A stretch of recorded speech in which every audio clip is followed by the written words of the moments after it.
Exploring the categorization of web pages. ये जब problem हमने पढ़ा तो इसमें हमें क्या कौन से स्टेप्स फॉलो करने पड़ते हैं? 5 स्टेप्स फॉलो किए थे।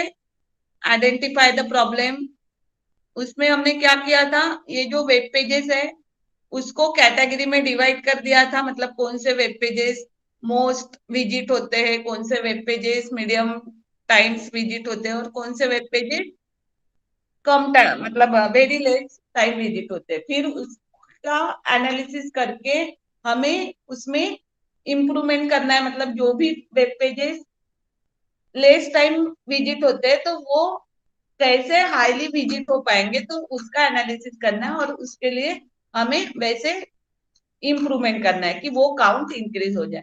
तो ये उसके लिए हमने 5 स्टेप्स फॉलो किए थे। First, identify the problem. Second, designing data requirement. Third one, pre processing data. Fourth one, performing analytics over data. And six, visualising data. Visualising data में क्या होता है?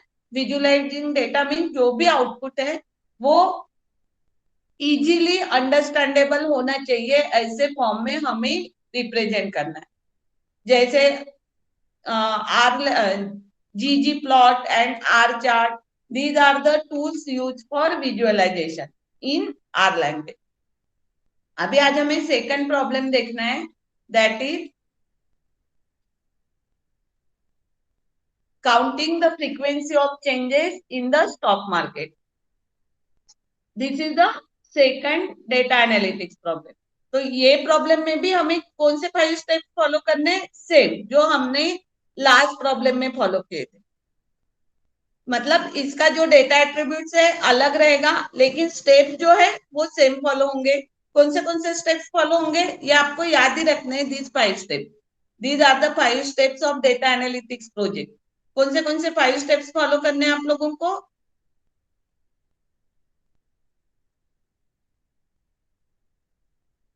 कौन से 5 स्टेप्स फॉलो करने हैं? अगर आप लोग ध्यान नहीं दोगे तो याद नहीं रहेगा। फर्स्ट क्या करना है? Identify the problem. Second, data requirement design. Third one, जो भी डेटा हमने रिक्वायर डिजाइन किया है उसका processing. Fourth one, performing analytics over data. And fifth, जो भी एनालिसिस होने के बाद आउटपुट मिलेगा उसको विजुअलाइज करना, मीन्स विजुअलाइजिंग डेटा। ये सभी 5 स्टेप्स हमें फॉलो करने पड़ेंगे दिस प्रॉब्लम में, computing the frequency of changes in the stock market. This data analytics MapReduce problem is designed for calculating the frequency of stock market changes. ये जो MapReduce problem है ये किस लिए यूज होता है?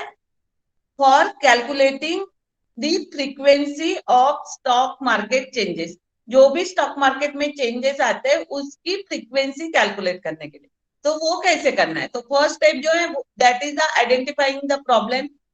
इसमें क्या होगा? आइडेंटिफाइंग द प्रॉब्लम में, since this is a typical stock market data analysis problem, it will calculate the frequency of past changes for one particular symbol of the stock market such as Fourier transformation। मतलब जो भी past changes है stock market में आए हुए उसकी frequency जो calculate करेंगे, और वो जो है पर्टिकुलर सिंबल यूज करके हम कैलकुलेट करेंगे। जैसे पर्टिकुलर सिंबल जैसे Fourier transformation. Based on this information the investor can get more insights on changes for different time period. So the goal of this analytics is to calculate the frequencies of percentage change। तो जो भी हम क्या करेंगे इसमें, ये analytics में calculating the frequencies of percentage change, मतलब कितने परसेंटेज चेंज हो रहे हैं स्टॉक मार्केट में उसकी फ्रीक्वेंसी कैलकुलेट करेंगे। और ये इंफॉर्मेशन यूज करके इन्वेस्टर क्या करेंगे, मतलब वो उनको कौन से शेयर में इन्वेस्ट करना है वो डिसाइड करेंगे। मतलब कौन से शेयर में कब और कौन से टाइम में कितने चेंजेस आए, कितने अप डाउन हुए, तो ये सभी उनको ये प्रॉब्लम से, ये एनालिसिस से आउटपुट मिलेगा और वो उनका डिसीजन लेने के लिए ये एनालिसिस यूज करेंगे। उनको जो भी शेयर में इंटरेस्ट रहेगा, मतलब उसका चेंजेस, उसमें कितने अप डाउन आ रहे हैं, उसमें कैसे चेंजेस हो रहे हैं, उसके अकॉर्डिंग वो डिसाइड करेगा कि उसको कौन से शेयर में इन्वेस्ट करना है। This is the example of Yahoo Finance data for symbol BP and change frequency calculation for Yahoo Finance data। जैसे यहाँ पे डेट दी है, वो डेट पे कब वो फाइनेंस सिंबल ओपन हुआ था, कब हाई था, कब लो था, और कितने चेंजेस आए, और वो चेंजेस जो है उनकी अकॉर्डिंग फ्रीक्वेंसी कैलकुलेट की है। तो ये जो डेटा है, ये यूज करके इन्वेस्टर डिसाइड करेंगे कि उनको कौन से शेयर में इन्वेस्ट करना है। तो फर्स्ट स्टेप है आइडेंटिफाइंग द प्रॉब्लम, जो हमने यहाँ पे आइडेंटिफाई की, मीन्स हमें क्या कैलकुलेट करना है, frequencies of percentage. Second, designing data requirement. Problem identify करने के लिए सेकंड स्टेप जो है that is the designing data requirement. जो भी डेटा रिक्वायर्ड है उसकी डिजाइन करना।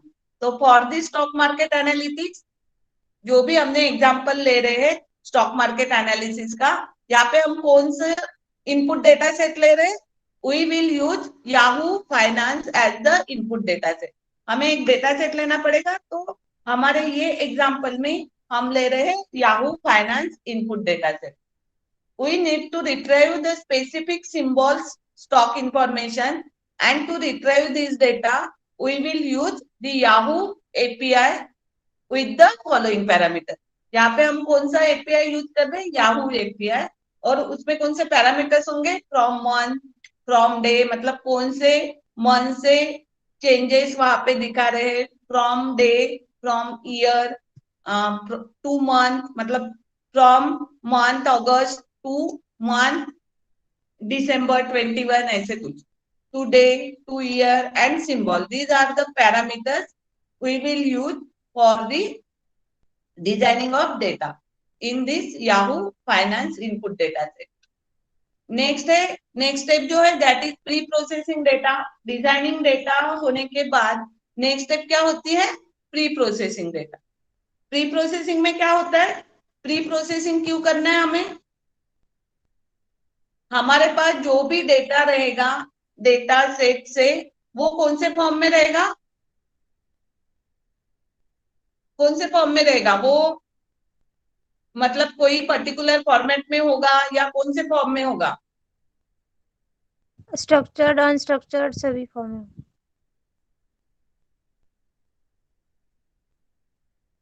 जो भी डेटा है वो हमारे CSV फाइल में होगा, मतलब रॉ डेटा होगा।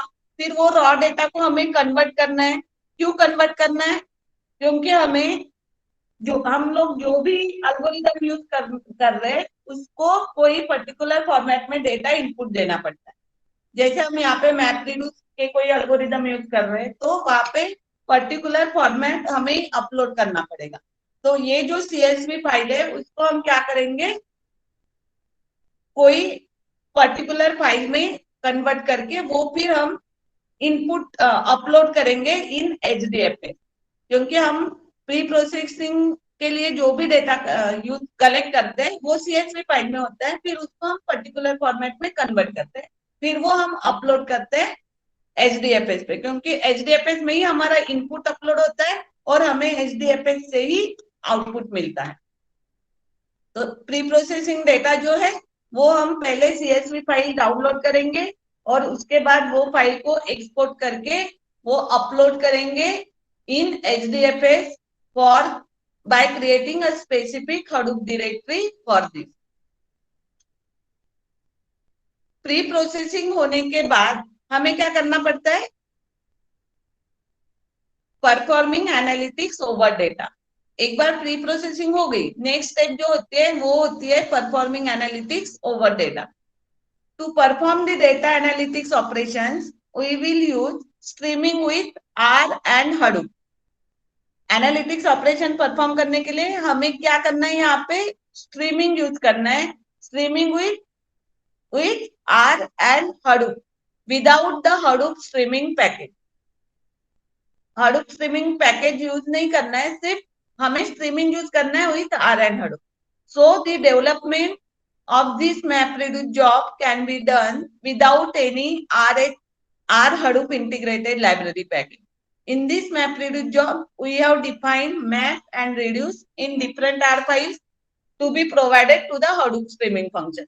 हमें map and reduce की फाइल लेनी पड़ेगी और वो प्रोवाइड करनी पड़ेगी Hadoop streaming function में, क्योंकि यहाँ पे हम streaming with R and Hadoop use करने वाले हैं for data analytics operation.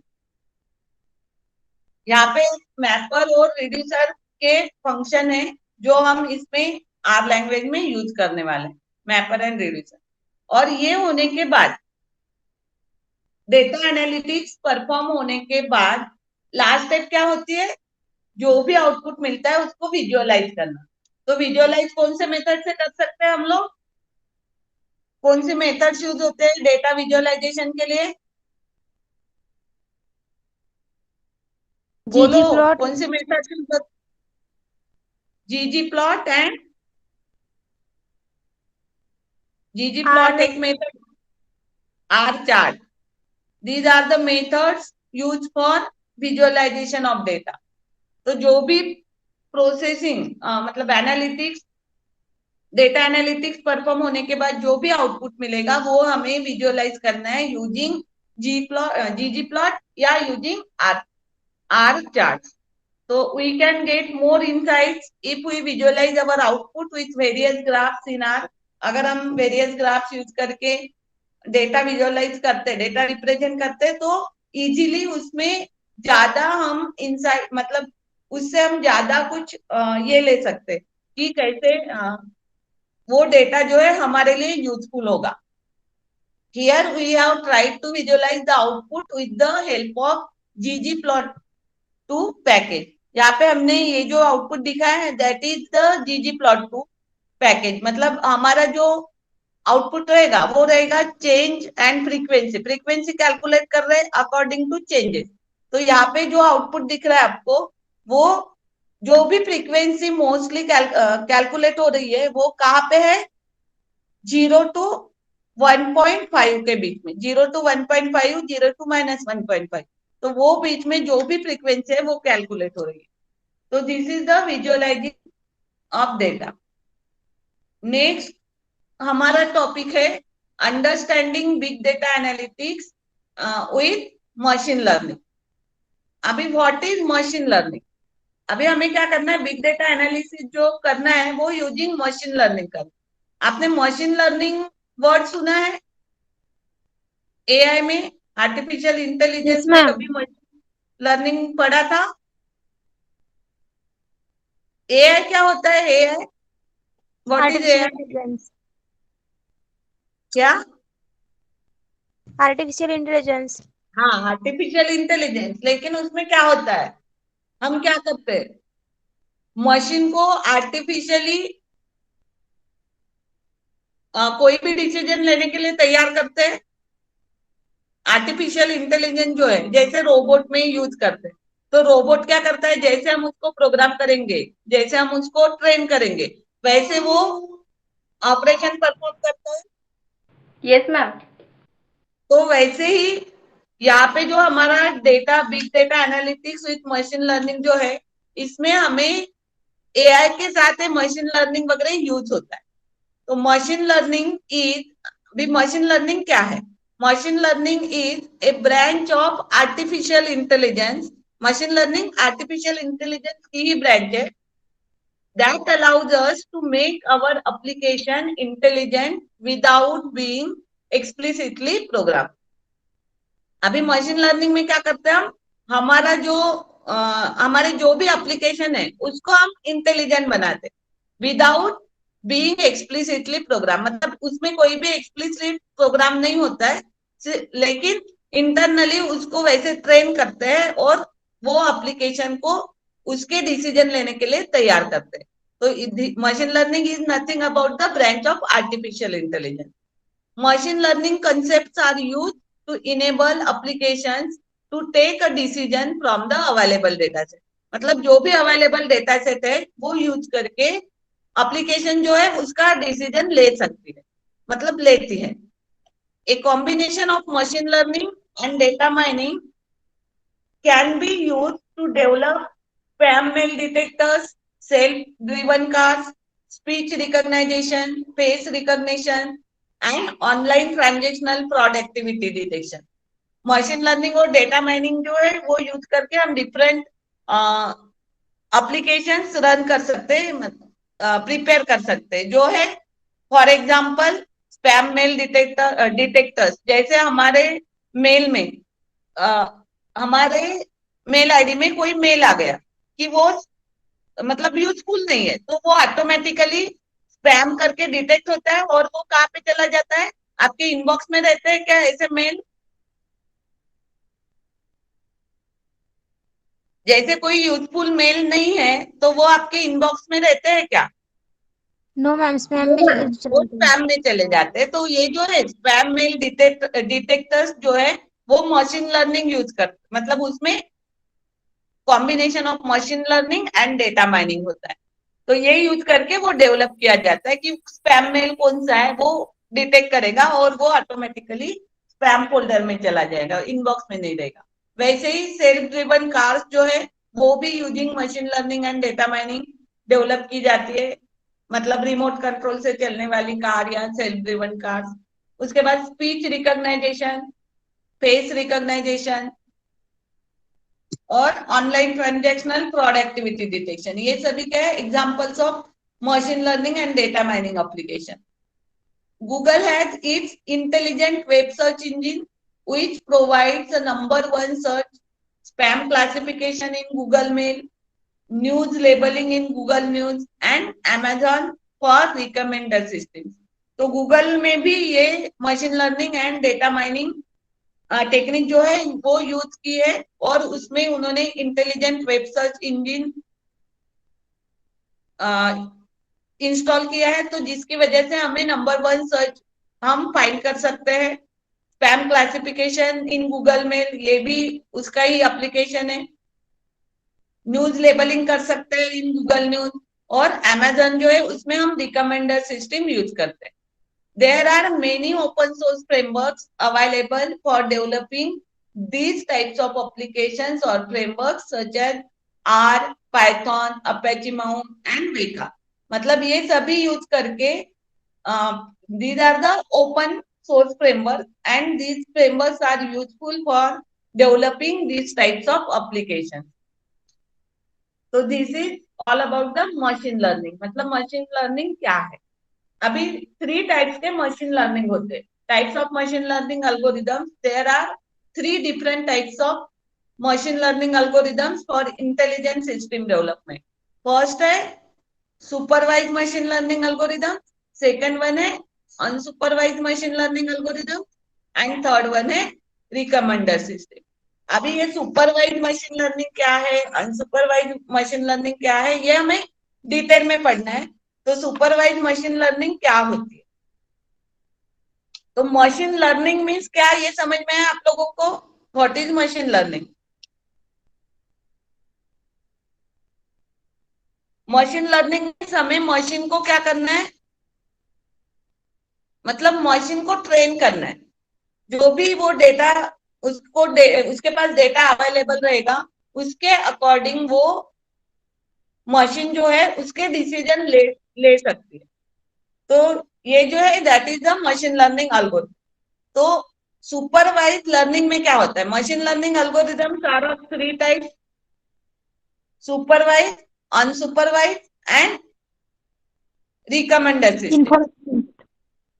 Supervise machine learning क्या होगा? Supervise learning, as the name indicates, has the presence of a supervisor as a teacher. मतलब सुपरवाइज मशीन लर्निंग में कोई supervisor रहेगा, वो टीचर का रोल प्ले करेगा। Basically supervise learning is when we teach और train the machine using data that is available. हम क्या करते हैं सुपरवाइज लर्निंग में? ट्रेन करते हैं मशीन को, जो भी डेटा है वो ऑलरेडी उसको लेबलिंग कर देते हैं और वो डेटा यूज करके मशीन को ट्रेन किया जाता है। तो वही डेटा यूज करके मशीन जो है उसका खुद का डिसीजन दे सकते हैं। Which means some data is already tag with the correct answer, मतलब कुछ कुछ डेटा जो है वो हम करेक्ट आंसर, उसमें करेक्ट आंसर टैग किया रहता है।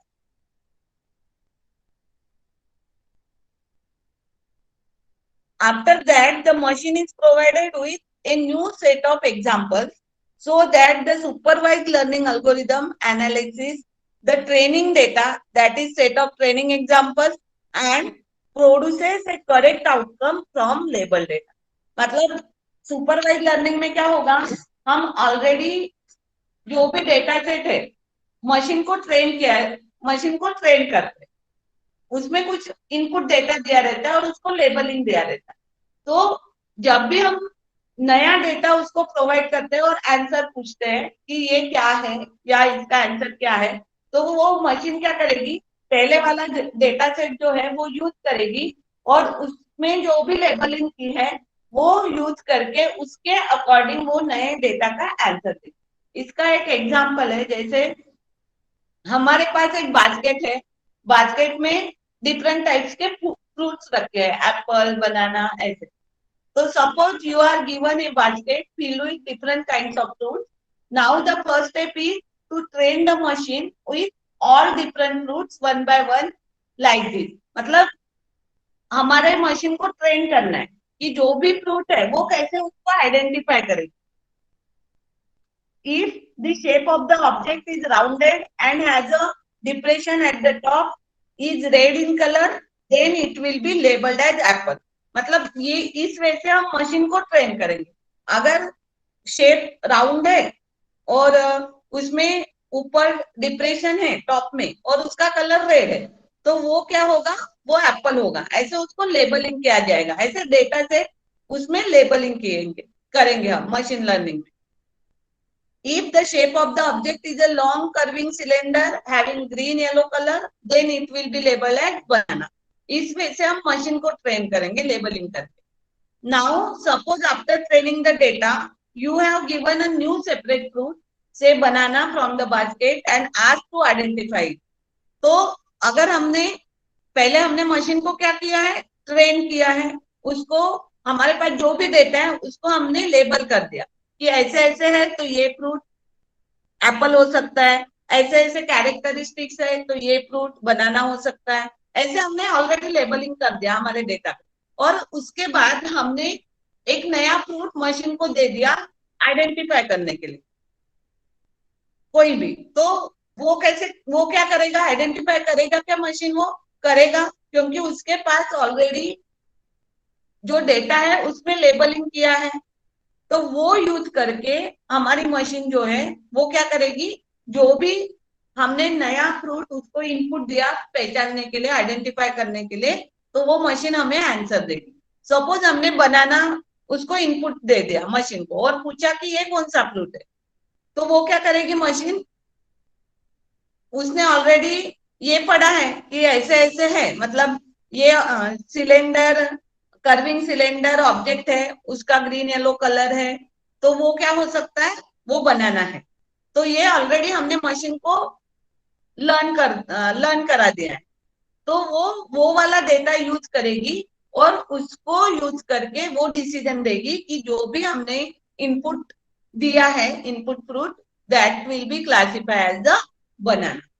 तो वो क्लासिफाई कैसे करेगी machine, according to its shape and colour, और उसका नाम कहाँ से मिलेगा उसको, लेबल से। जो भी हमने डेटा पे लेबलिंग किया है वो लेबल से मशीन जो है हमें आउटपुट देगी कि हमने जो भी इनपुट दिया ये फ्रूट जो है वो बनाना है।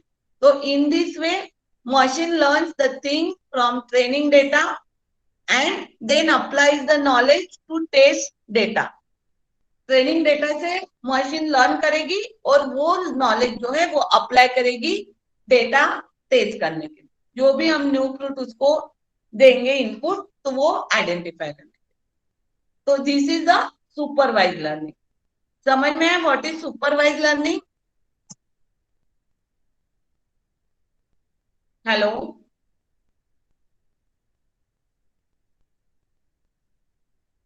Yes ma'am. Yes, ma'am. क्या होता है सुपरवाइज लर्निंग में?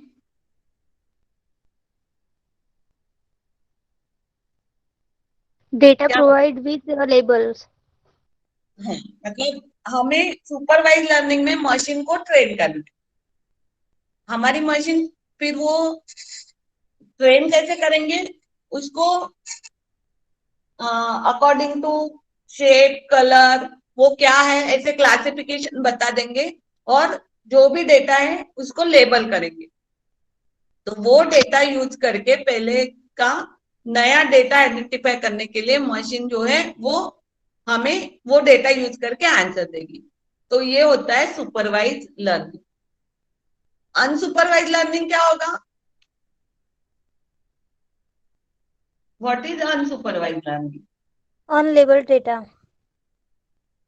हाँ, अनसुपरवाइज लर्निंग में हम मशीन को ट्रेन नहीं करेंगे, मतलब उसको कुछ पता नहीं होगा। Unsupervised learning is the training of a machine using information that is neither classified nor labeled and allowing the algorithm to act on that information without guidance. Supervised learning में कोई सुपरवाइजर होगा जो मशीन को guide करेगा कि ये ऐसा है तो ये आउटपुट होगा, और उसमें लेबलिंग होगा। लेकिन अनसुपरवाइज लर्निंग में हम डेटा मशीन को ट्रेन करेंगे, लेकिन उसमें कोई भी क्लासिफिकेशन नहीं होगा। जैसे पहले वाले एग्जांपल में फ्रूट का क्लासिफिकेशन था, राउंड शेप में है और उसमें कुछ है, मतलब डिप्रेशन है और रेड कलर में है तो वो एप्पल होगा। सिलेंड्रिकल शेप में है, उसका येलो कलर है तो वो बनाना होगा, और उसमें हमने लेबलिंग भी की थी। ऐसे कोई भी क्लासिफिकेशन या लेबलिंग अनसुपरवाइज लर्निंग में नहीं होगा। Unsupervised learning is the training of a machine using information that is neither classified nor labeled and allowing the algorithm to act on that information without guidance. Without any guidance, algorithm जो है हमें output देगा in unsupervised learning में. Here, the task of the machine is to group unsorted information according to similarities, patterns and differences without any prior training of data. अभी इसमें वो machine जो है कैसे आइडेंटिफाई करेगी, तो जो भी अनसॉर्टेड इंफॉर्मेशन है उसको ग्रुप में, मतलब ग्रुप में डिवाइड करेगी। ये ग्रुपिंग कैसे होगा? According to similarities, patterns and differences. Similarity जो भी इंफॉर्मेशन में है वो एक ग्रुप में चली जाएगी। ऐसे कुछ पैटर्न फॉलो कर रही कोई इंफॉर्मेशन तो वो दूसरे ग्रुप में जाएगी। जो भी इंफॉर्मेशन में डिफरेंसेस है वो थर्ड ग्रुप में जाएगी। इस वजह से हमें क्या करना है, जो भी अनसॉर्टेड इंफॉर्मेशन है उसको ग्रुप करना है। Unlikely supervise learning, no teacher is provided, that means no training will be given to the machine. और इसमें कोई भी सुपरवाइजर नहीं रहेगा अनसुपरवाइज लर्निंग में, और कोई भी ट्रेनिंग मशीन को दी नहीं गई होगी।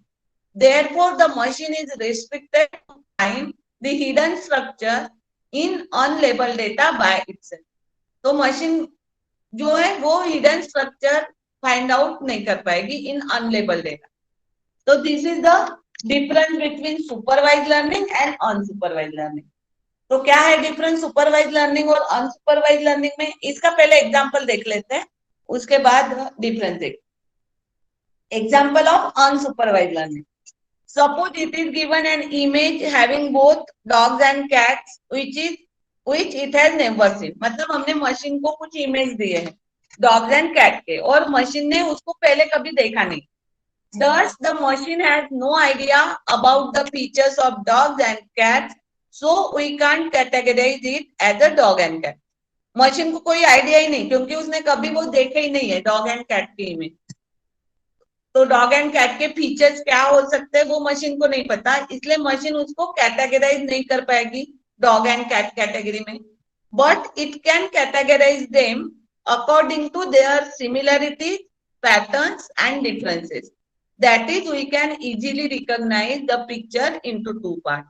मतलब वो दोनों पिक्चर में क्या सिमिलैरिटीज है, क्या पैटर्न्स है, क्या डिफरेंसेस है, ये फाइंड आउट करके मशीन क्या करेगी, वो पिक्चर को टू पार्ट में हमें आइडेंटिफाई करके बता देगी, कैटेगराइज करेगी। जैसे कुछ डॉग्स एंड कैट के पिक्चर है, द फर्स्ट में contain all pictures having dogs in it and the second part में contain all pictures having cats in it. Here you didn't learn anything before, which means no training data or example. It allows the model to work on its own to discover patterns and information that was previously undetected. It mainly deals with the unlabeled data. So this is the example of unsupervised learning. जैसे हमने dog and cat के pictures दिए हैं machine को identify करने के लिए और उसको बोला है कि इसको कैटेगरी में डिवाइड करो। उसमें कोई भी पहले से लेबल नहीं है, पहले से हमने मशीन को ट्रेन नहीं किया है, तो मशीन कैसे हमें बताएगी कि कौन से डॉग के पिक्चर है और कौन से कैट के पिक्चर है? According to their similarities, their patterns and their differences. ये सब ये करके मशीन क्या करेगी, वो दो इसमें मतलब पिक्चर को दो पार्ट में कैटेगराइज करेगी, डॉग के कौन से पिक्चर्स है और कैट के कौन से picture. This is all about the unsupervise, this is the example of unsupervise learning.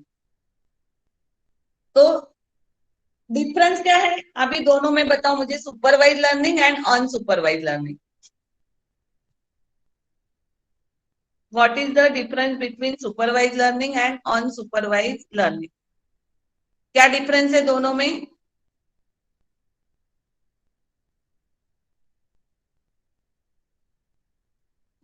बताओ।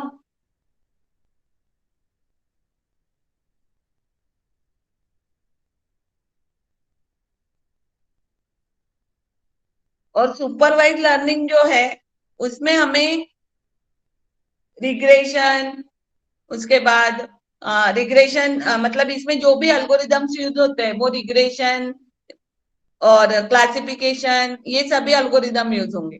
और अनसुपरवाइज लर्निंग में क्लस्टरिंग, ये अल्गोरिदम यूज करेंगे। क्लस्टरिंग मीन्स हम मतलब ग्रुप में डिवाइड कर रहे हैं जो भी इंफॉर्मेशन है हमारे पास, तो उसको बोलते हैं cluster, according to similarity, patterns and differences. तो what is the difference between supervise learning and unsupervise learning? क्या है डिफरेंस, बताओ, समझ में आया क्या? सुपरवाइज में डेटा है। हाँ?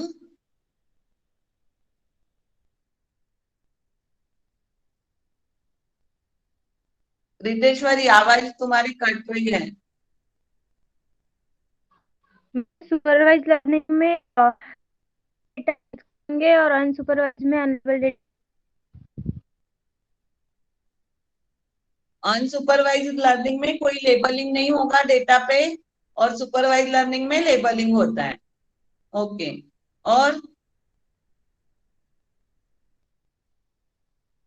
सुपरवाइज लर्निंग में डेटा, अनसुपरवाइज लर्निंग में तुम्हारी आवाज कट रही है।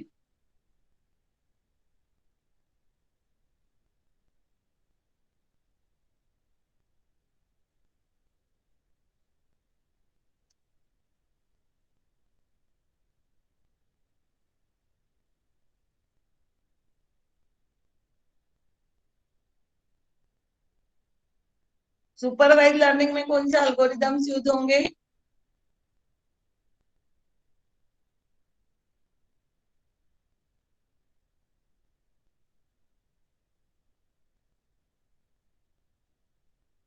सुपरवाइज लर्निंग में कौन से अल्गोरिदम यूज होते हैं?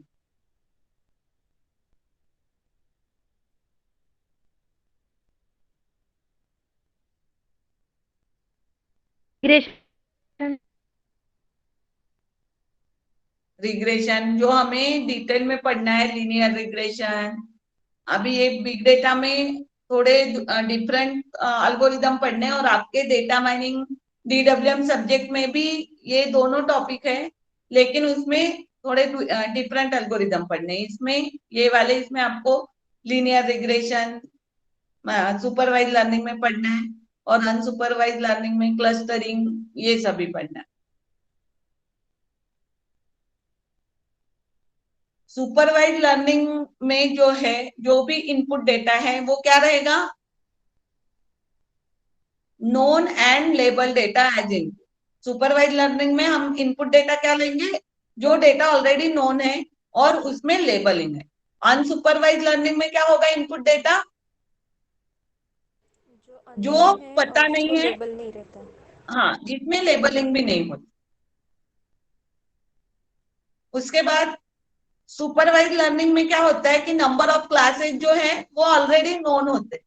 जैसे हमने एग्जांपल लिया था कि फ्रूट जो है वो कौन कितने क्लासेस में डिवाइड किए हैं, उसको ऑलरेडी हमने मशीन को वैसे नॉलेज दिया है, ट्रेन किया है कि ये टाइप का शेप रहेगा और ये कलर होगा, तो मतलब ये एग्जाम मतलब ये फ्रूट हो सकता है। ऐसे उसको मशीन को ट्रेन किया है, मतलब ऑलरेडी हमने वहां पे क्लासेस डिसाइड किए हैं। जैसे एप्पल बनाना, ऐसे क्लासेस हमने वहां पे ऑलरेडी सुपरवाइज लर्निंग में पता होते हैं। और अनसुपरवाइज लर्निंग में जो है नंबर ऑफ क्लासेस हमें पता नहीं होते। हम वो कैसे कैटेगरी करते हैं, मतलब कैसे डिवाइड करते हैं, according to similarities, patterns and differences. तो ऑलरेडी क्लासेस सुपरवाइज लर्निंग में नोन होते हैं, और अनसुपरवाइज लर्निंग में classes are not known. Accuracy of result क्या रहेगा सुपरवाइज लर्निंग का, सुपरवाइज लर्निंग का रिजल्ट जो है वो एक्यूरेट होगा, एक्यूरेट एंड रिलायबल रिजल्ट। और अनसुपरवाइज लर्निंग का रिजल्ट जो है वो मॉडरेट होगा, मतलब एक्यूरेट नहीं होगा, वो सिर्फ अकॉर्डिंग टू, क्योंकि इसमें ऑलरेडी ट्रेंड डेटा नहीं रहता है और उसमें ऑलरेडी ट्रेंड डेटा रहता है, तो वो यूज करके सुपरवाइज लर्निंग जो है एक्यूरेट रिजल्ट देती है, और अनसुपरवाइज लर्निंग जो है वो मॉडरेट रिजल्ट देती है, और उस वो जो भी है moderate, accurate and reliable result provide करते। तो these are the differences between the supervise learning and unsupervise learning. Next जो है वो हमें अनसुपरवाइज लर्निंग में जो भी अल्गोरिदम्स पढ़ने हैं वो हम नेक्स्ट इसमें डिटेल में पढ़ने हैं, तो सभी अल्गोरिदम सुपरवाइज लर्निंग के एंड अनसुपरवाइज लर्निंग के। तो सुपरवाइज लर्निंग में डिफरेंट टाइप्स के अल्गोरिदम्स होते हैं।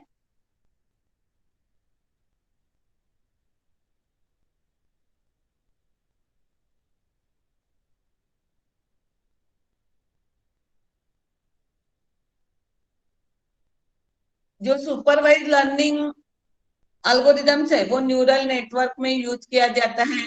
उसके बाद लीनियर रिग्रेशन, लॉजिस्टिक रिग्रेशन, ये linear regression and logistic regression जो है वो हमें दोनों पढ़ने हैं नेक्स्ट नेक्स्ट लेक्चर में। सुपरवाइज मशीन लर्निंग के अल्गोरिदम, उसमें के nearest neighbour, random forest, support vector machine, ये सभी अल्गोरिदम्स यूज होते हैं। लेकिन हमें यहाँ पे दो ही अल्गोरिदम पढ़ने हैं हमारे बिग डेटा में, that is linear regression and logistic regression, और अनसुपरवाइज लर्निंग में क्लस्टरिंग। तो ये जो है वो हम नेक्स्ट लेक्चर में देखेंगे, उसके algorithms, supervise learning and unsupervise learning. Okay. Yes ma'am.